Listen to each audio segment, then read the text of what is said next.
تصوف عین تعلیمات قرآن اور احادیث مبارکہ سے ہی ثابت ہے، اس سے کچھ باہر نہیں ہے۔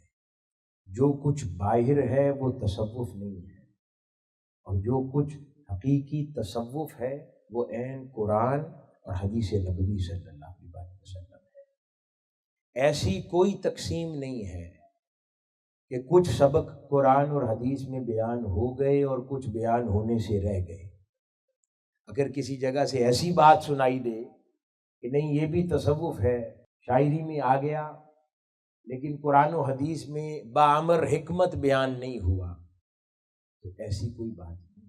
جو کچھ قرآن و حدیث میں ہے وہی تصوف ہے، جو اس سے باہر ہے اس سے اجتناب اور اس سے اعراض کرنے کی ضرورت ہے۔ تو ہمارا راستہ صحیح سمت پر پھر تاجدار کائنات صلی اللہ علیہ وسلم کی خدمت میں جائے گا۔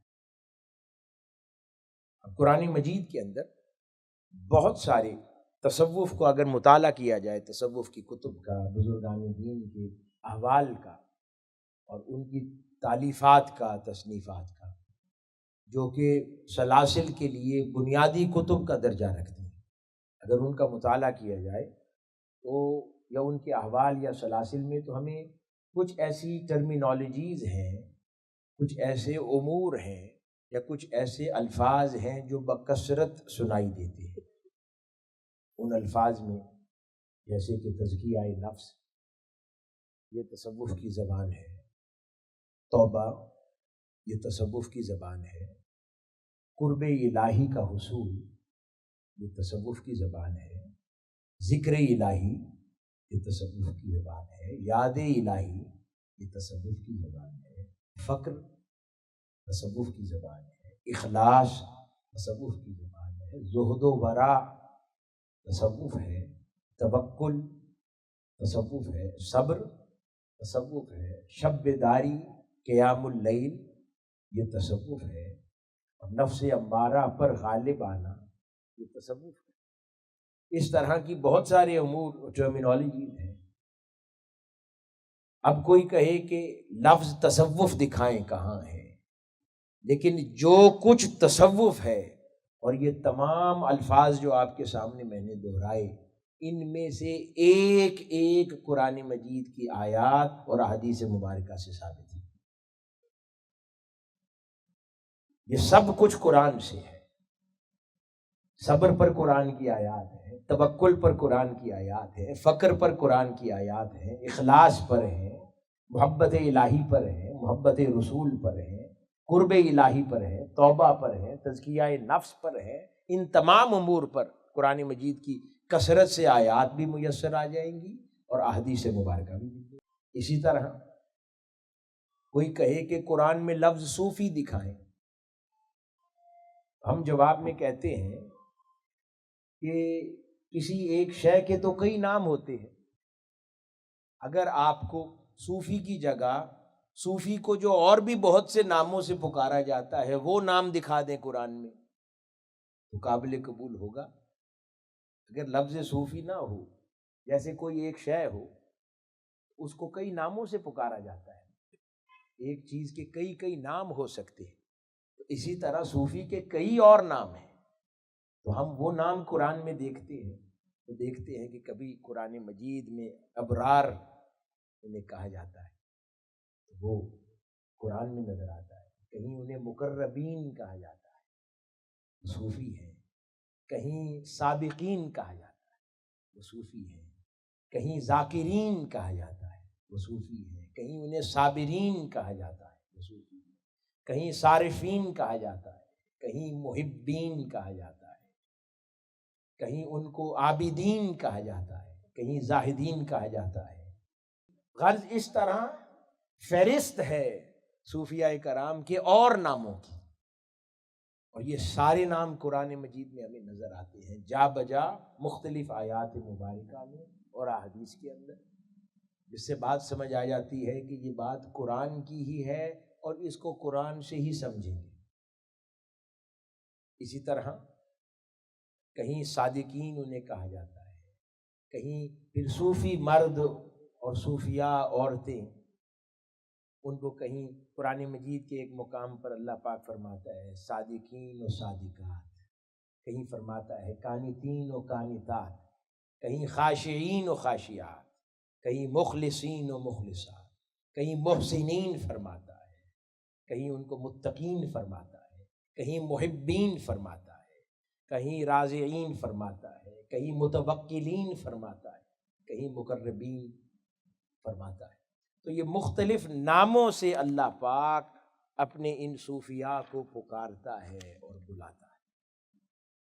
تو نام بھی ثابت ہیں قرآن و حدیث سے اور کام بھی ثابت ہیں قرآن و حدیث سے۔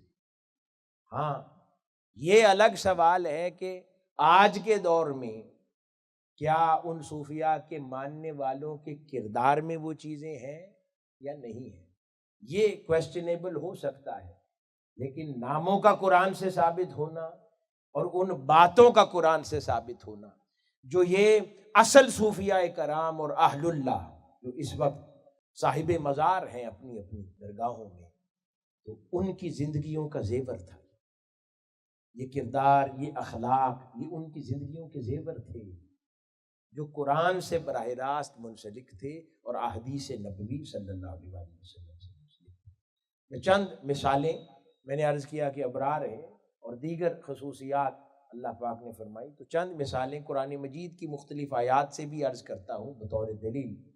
مثال کے طور پہ قرآن مجید میں ابرار کا ذکر، قرآن مجید کی آیت مبارکہ میں اللہ پاک فرماتا ہے بے شک مخلص اطاعت گزار شراب طہور کے ایسے جام پیئیں گے جن میں خوشبو، رنگت اور لذت بڑھانے کے لیے کافور کی آمیزش ہوگی۔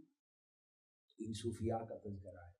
کہیں مقربین کو مخاطب کرتا ہے، فرماتا ہے یہ تسنیم ایک چشمہ ہے جہاں سے صرف اہل قربت پیئیں گے، وہ اہل قربت صوفیاء ہیں۔ کہیں سابقین کہہ کر قرآن مجید مخاطب ہوتا ہے اور فرماتا ہے اور مہاجرین اور ان کے مددگار، انصار میں سے سبقت لے جانے والے، سب سے پہلے ایمان لانے والے، اور پھر درجہ احسان کے ساتھ ان کی پیروی کرنے والے، اللہ ان سب سے راضی ہو گیا اور وہ اللہ سے راضی ہو گئے، اور اس نے ان کے لیے جنتیں تیار فرما رکھی ہیں جن کے نیچے نہریں بہہ رہی ہیں اور وہ ان میں ہمیشہ ہمیشہ رہنے والے ہیں۔ اس طرح کے مقامات ارشاد فرماتا ہے۔ اسی جگہ ذکر الہی کے حوالے سے فرماتا ہے اور آپ اپنے رب کے نام کا ذکر کرتے رہیں اور اپنے قلب و باطن میں ہر ایک سے ٹوٹ کر اسی کے ہو جائیں۔ خلوت کی بات کرتا ہے، کہیں اللہ پاک معیت کی بات فرماتا ہے، کہیں قرب الہی کی بات یوں فرماتا ہے اور ہم اس کی شاہ رگ سے بھی زیادہ قریب ہیں، قرب کی بات اللہ پاک فرماتا ہے۔ کہیں اور وہ تمہارے ساتھ ہوتا ہے جب تم جہاں کہیں بھی ہو، اور اللہ جو کچھ تم کرتے ہو اس سے خوب دیکھنے والا ہے۔ یہ اللہ رب العزت اپنی نگاہ میں اپنے مقرب بندے کو رکھنے کی بات فرما رہا ہے۔ اور اے حبیب جب میرے بندے آپ سے میری نسبت کے سوال کریں تو بتا دیں کہ میں نزدیک ہوں۔ اللہ رب العزت یہاں پر اپنے قرب کی اپنے بندے کے ساتھ بات فرماتا ہے۔ کہیں اخلاص کی بات فرماتے ہوئے فرماتا ہے جس دن نہ کوئی مال نفع دے گا اور نہ اولاد، مگر وہی شخص نفع مند ہوگا جو اللہ کی بارگاہ میں سلامتی والے بے عیب دل کے ساتھ حاضر ہوگا۔ یہاں پر صوفیاء کے دل کی بات فرماتا ہے کہ ان کے دل کیسے ہیں، تو کبھی فرماتا ہے تو آپ اللہ کی عبادت کے لیے اطاعت و بندگی کو خالص رکھتے ہوئے کیا کریں، لوگوں سے کہہ دیں سن لو طاعت و بندگی خالصتاً اللہ کے لیے ہے، یعنی اخلاص جو صوفیاء کے دلوں میں خزانے کی طرح رہتا ہے، تو یہ اللہ رب العزت اس اخلاص کی طرف توجہ مبذول کرواتا ہے۔ کہیں صوفیاء اور طریقت کا آغاز توبہ سے ہوتا ہے، تو اس دروازے جسے توبہ کہتے ہیں اس کی طرف اشارہ فرماتے ہوئے فرماتا ہے اے ایمان والو تم اللہ کے حضور رجوع کامل سے خالص توبہ کر لو۔ پھر اہل اللہ ان کا ایک سب سے قیمتی زیور توکل ہے، ان بزرگوں کا تو کم از کم تھا جو ان سلسلوں کے بانی ہیں، توکل ان کی زندگی کی بنیاد تھی۔ ان کے حوالے سے کہیں فرماتا ہے اور ایمان والوں اللہ ہی پر بھروسہ کرنا چاہیے، کہیں فرماتا ہے جو شخص اللہ پر توکل کرتا ہے تو اس کے لیے اللہ کافی ہے۔ کہیں صبر، صوفیاء زندگی بھر کرتے رہے مصائب و آلام پر، اس پر فرماتے ہیں ایمان والو صبر کرو اور ثابت قدمی میں دشمن سے بھی زیادہ محنت کرو، صبر کرو اور ثابت قدمی میں دشمن سے بھی زیادہ محنت کرو، اور جہاد کے لیے خوب مستعد رہو، اور ہمیشہ اللہ کا تقوی قائم رکھو تاکہ تم کامیاب ہو جاؤ۔ حاضرین گرامی، یہ میں نے چند مثالیں قرآن مجید سے عرض کر دی، یوں بے شمار مثالیں ہیں۔ ایک ایک ادا جو صوفیاء کی زندگی میں تھی وہ قرآن سے ثابت ہو سکتی ہے۔ اگر کوئی شے قرآن سے ثابت نہ ہو تو پھر تمام سلاسل کے وارثین کو یکسر اس کو اٹھا کر اپنی پریکٹس سے باہر کر دینا چاہیے، اس پر جھجک نہیں کرنی چاہیے، اس پر کوئی کنفیوژن نہیں رکھنی چاہیے، اور کلیئرٹی کے ساتھ اگر اس کا ثبوت قرآن و حدیث سے میسر نہ آئے تو اس کو اٹھا کر باہر رکھ۔ اور یہ طریقہ کوئی نیا یا انجان نہیں ہے، یہ بڑے بڑے بزرگوں اور صوفیاء کا طریقہ رہا ہے۔ یہ طریقہ حضرت شاہ عبد اللطیف بھٹائی رحمۃ اللہ علیہ کا تھا۔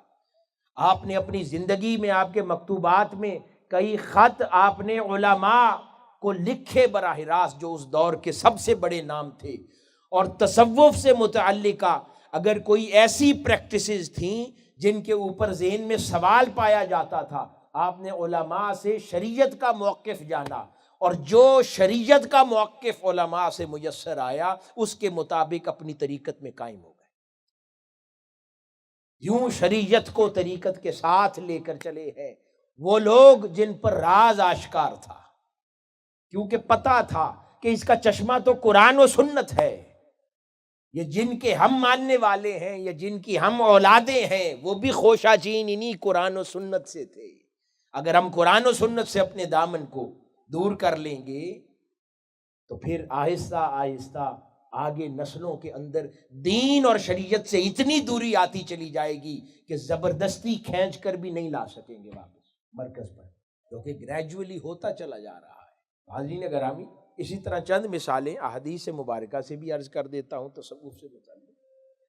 بہت سارے مقامات حدیث مبارکہ کے ہیں، جیسے حدیث احسان، یہ تصوف پر دلیل ہے، جس کے اندر ایمان، اسلام اور احسان کی تعریفات تاجدار کائنات صلی اللہ علیہ وآلہ وسلم نے سیدنا جبرائیل امین کے سوال کے جواب میں عطا فرمائی۔ اسی طرح جو حدیث نبوی ہے مکارم اخلاق کے اوپر، وہ تصوف ہے۔ آقا علیہ الصلوۃ والسلام جب توبہ کی اہمیت بیان فرماتے ہیں وہ تصوف ہے۔ اسی طرح آقا علیہ الصلوۃ والسلام جب اصلاح قلب پر کلام فرماتے ہیں وہ تصوف ہے۔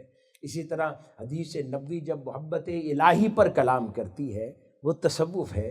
جب قرب الہی کے حصول اور اس کے راستوں کا ذکر تاجدار کائنات صلی اللہ علیہ وآلہ وسلم فرماتے ہیں وہ تصوف ہے۔ حدیث نبوی جب اہل اللہ کی شان اور فضیلت بیان کرتی ہے تو وہ تصوف ہے۔ چند مثالیں عرض کر دوں زہد و ورع کے حوالے سے اور دیگر پہلوؤں سے۔